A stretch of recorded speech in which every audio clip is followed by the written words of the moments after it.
Let us look at fertilization and cleavage patterns that occur during fish development. Now, similar to amphibians, fish also show external fertilization. Thus, the eggs and sperm are laid in water.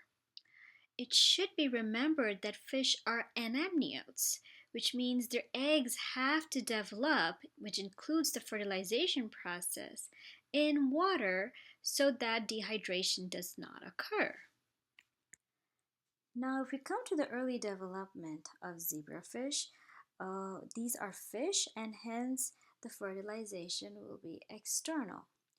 Now, when we look at the characteristic of the eggs, most bony fish, which is what zebrafish belongs to, they have telolicital eggs. So most of the egg is actually occupied by yolk. So please do remember that telolicital eggs are the ones where there is a lot of yolk that is present in the egg. Now the cytoplasm that is free of yolk is present in the animal pole and it is called as the blastodisc.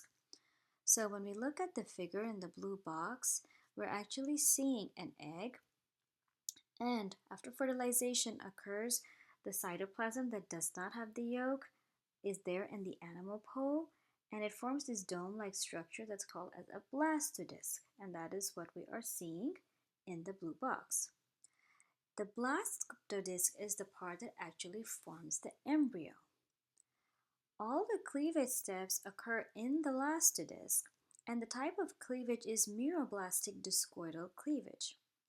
It is meroblastic because the yolk does not allow complete cleavage to occur during cell division, and hence we're seeing impartial cleavages. It's called discoidal because it happens only in the blastodisc. So when we look at the figure, the first figure is where you have the zygote and you can see the dome-shaped structure of the blastodisc. The next figure shows where the cell has undergone cell division and we are now seeing two daughter cells. Now as you can see, those two daughter cells are only at the top where the blastodisc is. They have not undergone complete cell division throughout the zygote, and hence this is a incomplete cleavage. In the next figure, we can see that another cleavage has occurred, and in this case, we are seeing four cells, but once again, it is incomplete cleavage because the entire zygote or embryo has not undergone cleavage. It is only the cells that are on top of that yolk cell. Now, calcium ions aid in the process of cell division, so there are many waves of calcium ions that occur and they help in the process of mitosis. Now the first 10 cell divisions occur synchronously. So all the cells will undergo cell division at the same time up till 10 cell divisions. Now the cells undergo cell division to form a mound of cells on top of a large yolk cell, and that mound of cells is called as a blastoderm. So here is our dome-shaped zygote with the blastodisc right on top as we have seen in the previous slides. And after cleavage happens where we see many blastomeres formed, we can actually see that all those blastomeres are on top of this large egg yolk cell. And in this final figure, we can actually see all the blastomeres on top and the large yolk cell at the bottom. And so the mound of cells that are on top of the large yolk cell is the blastoderm. During initial stages, the daughter cells maintain some open connections with each other and the yolk cell. Similar to amphibians, fish show a mid-blastula transition, and this is the stage where zygotic transcription begins. At the mid-blastula transition, the cell divisions begin to slow down and cell movements start beginning. Three different cell populations can be observed during the mid-blastula transition, and the first one is called as the yolk syncytial layer.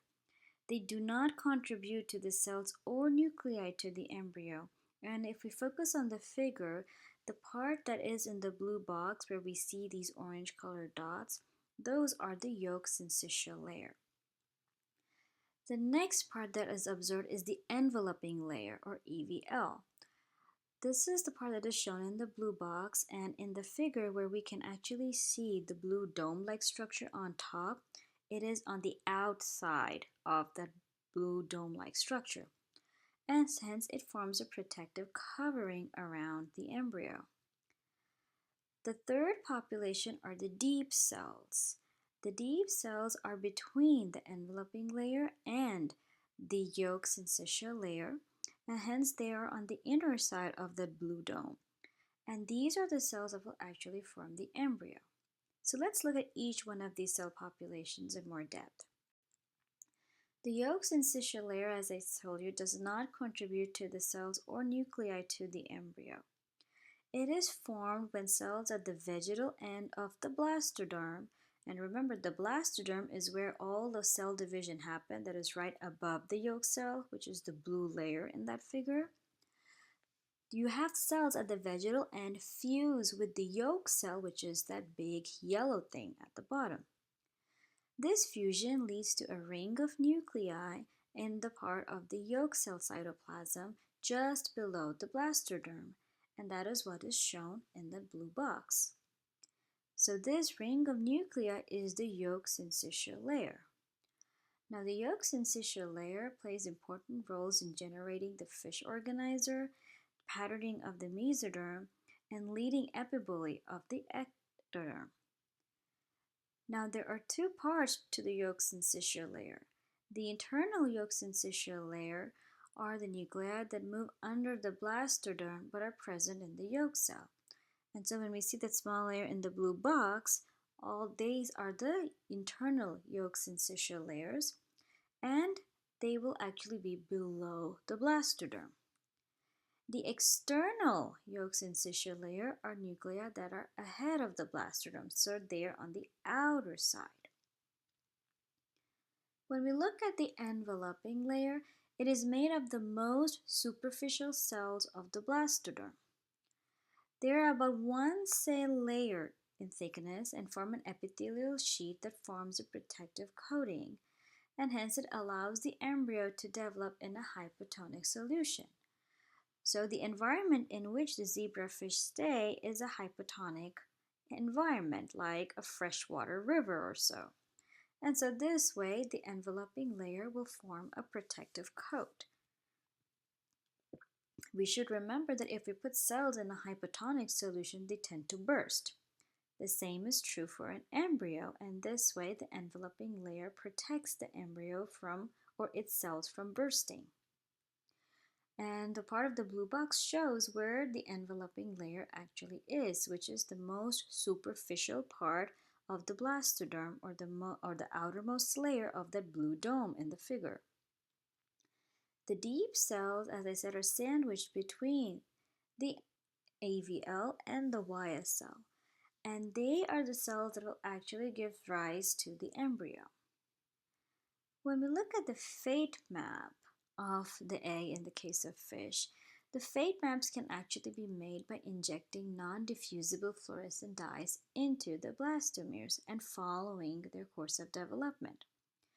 A fate map can actually be made prior to gastrulation, and when we look at this fate map that's shown here, all parts of the embryo, which are the 3 germ layers, ectoderm, mesoderm, and endoderm, they are all on the animal half, or the animal hemisphere.